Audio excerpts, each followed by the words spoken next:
اور ہم سب گھر والے وہاں شفٹ ہو گئے۔ ہمیں گزرا ہوا کل بالکل یاد نہ رہا۔ چند ماہ بعد میرے گھر والوں نے میری شادی کی تیاریاں شروع کر دیں اور 2 ماہ کے اندر اندر میری شادی میرے ماموں کی لڑکی سے ہو گئی۔ زبیدہ میری بیوی پڑھی لکھی اور سلجھی ہوئی لڑکی تھی۔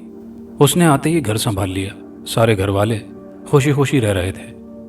یوں کچھ عرصے ہمارا بڑا اچھا وقت گزرا اور میں اس عرصے میں 2 بچوں کا باپ بن گیا۔ دولت کی ریل پیل تھی۔ انہی دنوں میں کچھ اوباش قسم کے دوستوں کا ساتھی بن گیا۔ جب میں دفتر سے چھٹی کر کے آتا تو کھانا وغیرہ کھا کر باہر دوستوں کے پاس چلا جاتا۔ دوستوں کی محفل میں شراب و شباب سب چلتا تھا۔ میں بھی ان کے ساتھ ان رنگ رنگلیوں میں شامل ہو جاتا۔ وقت کے ساتھ ساتھ میں شراب کا اتنا رسیا ہو چکا تھا کہ ہر وقت نشے میں رہنے لگا۔ بغیر شراب پیے مجھ سے کوئی کام نہیں ہوتا تھا۔ میں دفتر سے بھی اکثر اوقات غیر حاضر رہنے لگا تھا۔ سارا دن اور ساری رات آوارہ دوستوں کے ساتھ گزار دیتا۔ میری اس عادت کی وجہ سے گھریلو زندگی بھی متاثر ہو رہی تھی، لیکن مجھے اس کی بالکل پرواہ نہ تھی۔ ایک رات کو ہم سب دوست اکٹھے بیٹھے شراب پی رہے تھے۔ ہلکی ہلکی بارش ہو رہی تھی۔ ہم لوگ خوش گپیوں میں مصروف تھے۔ آخر شراب ختم ہو گئی، لیکن ہمارا وہاں سے اٹھنے کا کوئی ارادہ نہ تھا۔ لیکن شراب کے بغیر وہاں بیٹھنا بھی مشکل تھا۔ پھر ایک دوست نے کہا، میرے گھر میں ایک بوتل پڑی ہوئی ہے، میرے ساتھ چلو، وہ لے آتے ہیں۔ میں نے کہا، چلو میں موٹر سائیکل لے چلتا ہوں، ہم جلدی واپس آ جائیں گے۔ ہم دونوں موٹر سائیکل پر سوار ہو کر اس کے گھر چلے گئے۔ راستے میں ایک قبرستان پڑتا تھا۔ ہم قبرستان سے گزر کر گھر پہنچ گئے۔ گھر سے شراب کی بوتل اٹھائی اور واپس چل دیے۔ جب واپسی پر ہم قبرستان کے قریب آئے تو مجھے ایک انتہائی خوبصورت لڑکی کھڑی نظر آئی۔ میرے دل میں خیال آیا کہ رات کے اس پہر ایک خوبصورت اور تنہا لڑکی کا سنسان جگہ پر کھڑے ہونا کیا معنی رکھتا ہے۔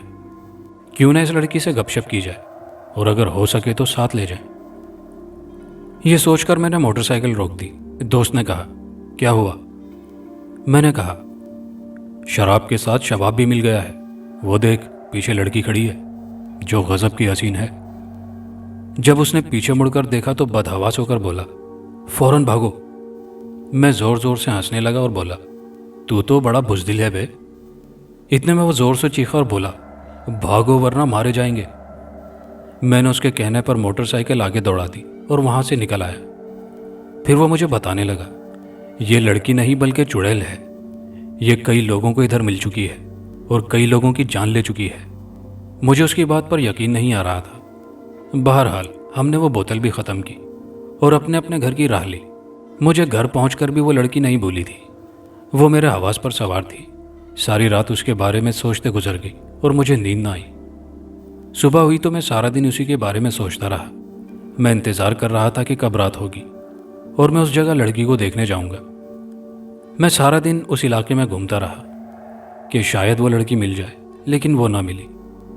اب رات کا انتظار تھا۔ آخر خدا خدا کر کے رات آئی تو میں نے شکر ادا کیا۔ میں نے بیوی سے کہا، مجھے ایک دوست کے پاس جانا ہے، اس لیے میرے کپڑے وغیرہ تیار کر دینا۔ بیوی نے مجھ سے کچھ نہ پوچھا اور کپڑے استری کر دیے۔ میں نے کپڑے پہنے اور تیار ہو کر موٹر سائیکل سے 9-2-11 ہو گیا۔ کچھ وقت دوستوں کے پاس گزارا، پھر 12 بجے کے بعد قبرستان کی طرف چل پڑا۔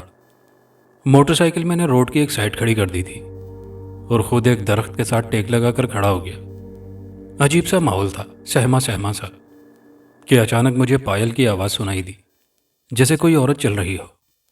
مجھے خوف سے ایک جھرجھری سی آ گئی، لیکن پھر میں نے اپنے آپ کو سنبھال لیا۔ اتنے میں مجھے محسوس ہوا کہ میری پیٹھ کے پیچھے کوئی سانس لے رہا ہو۔ اچانک میں نے گھوم کر دیکھا تو وہی لڑکی کھڑی مجھے دیکھ کر مسکرا رہی تھی۔ گھبراہٹ میں میرے منہ سے آواز نہیں نکل رہی تھی۔ آخر اس لڑکی نے کہا، ڈرنے کی ضرورت نہیں، میرے ساتھ دوستی کر لو، اور ہاتھ میری طرف بڑھا دیا۔ میں نے بھی ڈرتے ڈرتے ہاتھ آگے بڑھا کر اس کا ہاتھ پکڑ لیا تو مجھے یوں محسوس ہوا جیسے میں نے برف کو ہاتھ میں لے لیا ہو۔ بہرحال میں نے اپنے آپ پر کافی کنٹرول کر لیا تھا۔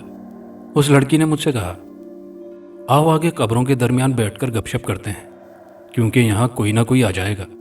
میں خاموشی کے ساتھ اس کے ساتھ چل پڑا۔ پھر ایک جگہ رک کر اس نے کہا، یہ جگہ ٹھیک ہے۔ ہم وہاں بیٹھ گئے تو لڑکی نے کہا، مجھے معلوم تھا کہ تم ضرور آؤ گے، کل تم بھاگ گئے تھے، کیا بات تھی؟ میں نے اس کو دوست کی کہی ہوئی بات بتا دی تو اس کی آنکھوں میں ایک چمک سی آ گئی اور بولی، وہ بکواس کرتا ہے، میں ادھر اپنے چچا کے ساتھ رہتی ہوں۔ ماں باپ فوت ہو گئے، بہن بھائی ہیں نہیں۔ چچا مجھے گھر میں بند کر کے رکھتا ہے، اس لیے میں دن کو باہر نہیں نکل پاتی۔ رات میں جب سب لوگ سو جاتے ہیں تب چپکے سے نکل آتی ہوں اور ادھر آ کر وقت گزارتی ہوں۔ مجھے اس کی باتوں سے حوصلہ ہوا اور میں بھی اس کے ساتھ باتوں میں لگ گیا۔ میں نے کہا، تمہارا گھر کہاں ہے؟ یہ سن کر اس نے کہا، یہ مت پوچھو، اگر میرے چچا کو تھوڑا سا بھی شک ہو گیا تو پھر ہماری ملاقات نہیں ہو سکے گی۔ میں تمہیں روزانہ ادھر اسی وقت ملوں گا۔ یوں ہماری ملاقاتوں کا سلسلہ شروع ہو گیا۔ میں نے یہ بات دوستوں سے بھی چھپائی ہوئی تھی۔ میں روزانہ رات میں مقررہ وقت پر اس کا انتظار کرتا اور جب وہ آتی تو ہم ایک دوسرے سے گلے ملتے اور پھر گپ شپ کرتے۔ اس طرح تقریباً 1 مہینہ گزر گیا۔ اب تو وہ لڑکی ہر وقت میرے دماغ پر چھائی رہتی، میں ہر وقت اس کے خیالوں میں کھویا رہتا۔ آخر ایک روز اس نے کہا، مجھ سے تم شادی کر لو، نہیں تو میرا چچا کسی اور جگہ میری شادی کر دے گا۔ میں سوچ میں پڑ گیا کہ اب کیا کروں، میرے تو بیوی بچے ہیں۔ میں نے کہا، یہ مسئلہ ہے اور دوسرا تمہارا۔ تو اس نے کہا، چچا کو کیا معلوم کہ میں کہاں ہوں، میں تمہارے گھر رہوں گی، تمہاری بیوی اور بچوں کی خیر ہے، میں سنبھال لوں گی۔ میں نے کہا، ٹھیک ہے، میں کل انتظام کر کے آؤں گا۔ تو اس نے کہا، تم نے کچھ نہیں کرنا، سب کچھ میں کر لوں گی، کل ادھر ہی ہماری شادی ہوگی۔ میں نے کہا، ٹھیک ہے۔ وہ ہنستے ہوئے بولی، میرا نام آسیہ ہے، آئندہ تم مجھے نام سے بلاؤ گے۔ ہم وہاں سے اٹھے اور اپنے اپنے گھر چلے گئے۔ دوسرے دن میں نے شادی کی تیاری کی۔